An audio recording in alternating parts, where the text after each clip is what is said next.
चतरा लोकसभा क्षेत्र के पूर्व सांसद सह बहुजन समाज पार्टी के प्रत्याशी नागमणि ने लोकसभा क्षेत्र के पांकी विधानसभा में जनसंपर्क अभियान को तेज कर दिया है। उन्होंने पांकी के कोनवाई बांदूबार स्थित पूर्व मंत्री मधु सिंह के आवास पर पहुंचकर डोर टू डोर मुलाकात की। इसके बाद कोनवाई बाजार चौक पर पहुंचकर पूर्व मंत्री मधु सिंह के आदमकद प्रतिमा पर विधिवत माल्यार्पण किया तथा मीडिया से बातचीत के दौरान उन्होंने कहा कि इस चतरा लोकसभा में केवल हमारे ही कार्यकाल में विकास हो पाया है, बाकी तो 10 वर्ष दूसरे के कार्यकाल में जनता को ठगने का काम किया गया है। उन्होंने क्षेत्र में बढ़ते भ्रष्टाचारियों को लेकर कहा कि देश के प्रधानमंत्री व राज्य के मुख्यमंत्री अगर ठीक रहेंगे तो भ्रष्टाचार अपने आप खत्म हो सकती है। जबकि इस दौरान बहुजन समाज पार्टी के प्रदेश अध्यक्ष राजन मेहता ने भारतीय जनता पार्टी पर निशाना साधते हुए कहा कि केंद्र में बीजेपी की सरकार रहते हुए इस क्षेत्र का 10 वर्षों में विकास नहीं विनाश हुआ है। उन्होंने कहा कि चतरा लोकसभा क्षेत्र के भारतीय जनता पार्टी के ही सांसद रहते हुए आज तक सड़क निर्माण कार्य भी सही ढंग से नहीं हो पाया, जबकि क्षेत्र में कई ऐसे जगह है जहां कुछ बस्ती में सड़क के अभाव में लोग पहुंच नहीं पाते हैं। जबकि इस क्षेत्र में रोजगार के मामले में तो कोसों दूर है, ना ही यहाँ किसी तरह के कल कारखाना ही लगा है, ना ही किसी बेरोजगार को रोजगार देने का काम किया गया। उन्होंने बीजेपी प्रत्याशी को एक चना का 2 दाल बताते हुए कहा कि इन लोग केवल जनता को क्षेत्र में ठगने का काम करेंगे, लेकिन बहुजन समाज पार्टी हमारा ऐसा पार्टी है जो हाथी छाप पर बटन दबाकर बहन मायावती जी के हाथों को मजबूत करे, तभी चतरा लोकसभा क्षेत्र विकास के मामले में मॉडल क्षेत्र बन पाएगा। तरहसी से संतोष पांडे के साथ सुधाकर पांडे की रिपोर्ट।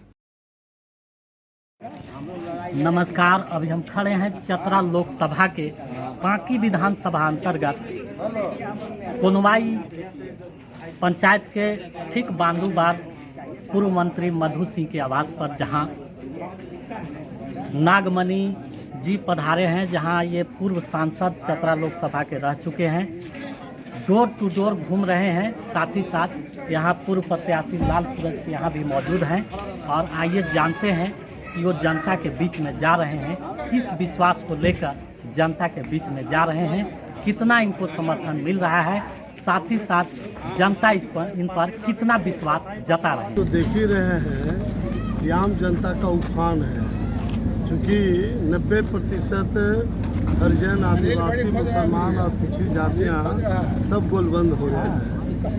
16 लाख वोटर है, जिसमें 15 लाख बैकवर्ड दलित हरिजन आदिवासी हैं। साथ ही साथ ऊंची जात में जो गरीब लोग हैं, जो सामाजिक न्याय में विश्वास करते हैं, उनका भी समर्थन हम लोग को साथ है। पूर्व में मैं 5 साल यहाँ का सांसद रह चुके हैं सर, क्या जनता का कितना समर्थन मिल रहा है, क्षेत्र में घूम रहे हैं? भाई हमारे टाइम में ही क्षेत्र का जो विकास हुआ, बाकी तो एक नया पैसा इन लोगों का कोई देन ही नहीं है। इसलिए सब लोग यही कह रहा है कि जब तक नागमणि को सांसद नहीं बनाएंगे तब तक क्षेत्र का कोई विकास नहीं होगा। यहाँ बिजली जो है देहात में देखने को नहीं मिलता था, टाउन में लातेहार हुआ, डाल्टनगंज हुआ, चतरा हुआ, उसमें 1.5 घंटा 2 घंटा बिजली रहती थी। हमने प्रधानमंत्री से लड़ करके रिक्वेस्ट करके NTPC बनवाया, उसी का परिणाम है कि आज 20-22 घंटा बिजली मिलता है। चतरा को फिलहाल रेंज को हम लोग समाप्त किया था।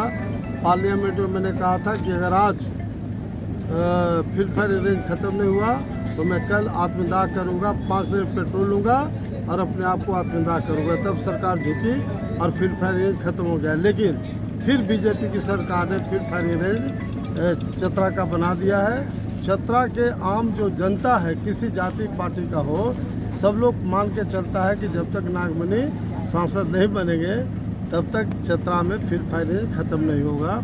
उसी तरह से एक बड़ा मुद्दा है, ये जो पिपरवार का इलाका पहले था कोल फील्ड, लेकिन हमारे जब मंत्री बने तो हमारे प्रयास से 2-3 बड़ी कंपनी कोयला का आया, लेकिन उसका फ़ायदा चतरा के लोग को नहीं मिल रहा है। हमारा संकल्प है कि बाहरी आदमी को लाठी मार के भगा दूंगा, जितने ट्रांसपोर्टर हैं, सप्लायर हैं, और यहाँ के स्थानीय लोग को ट्रांसपोर्टर बनाएंगे, ये सप्लायर बनावेंगे, और जो शिक्षित बेरोजगार नौजवान हैं उनको हम लोग सरकारी नौकरी में प्राथमिकता दें। सब पहले तो आपकी चैनल को और श्रोतागण को राजन मेहता की ओर से प्रणाम, नमस्कार, झारखंडी जोहार। देखिए, क्षेत्र में हम घूम रहे हैं, क्षेत्र में बस एक ही चर्चा है कि नागमणि कुशवाहा को अबरबार हाथी छाप पर हम लोग वोट दे करके जिताएंगे। और हाथी छाप जो है, ये हाथी छाप ये बहुजन मतलब एसी, एसटी, ओबीसी, माइनॉरिटी, गरीब, स्वर्ण जात। अब देख रहे हैं नागमणि कुशवाहा जी के साथ सभी जाति, सभी धर्मों के लोग हैं और नागमणि जी का गुणगान हो रहा है कि जो आपने पिछले टर्म में जो आपने जो विकास की जो लकीर खींचा चतरा क्षेत्र में, वो अभी तक हमारे सुनील सिंह आए हैं, 10 साल से उन्होंने रहे, वो विकास नहीं, उन्होंने विनाश करके इस क्षेत्र को रख दिया। इसलिए नागमणि जी पर पूरा भरोसा है और निश्चित रूप से नागमणि कुशवाहा जी जीत करके जाएंगे, पार्लियामेंट की शोभा बढ़ाएंगे और बहन जी माननीय बहन कुमारी मायावती जी के हाथों को मजबूत करेंगे।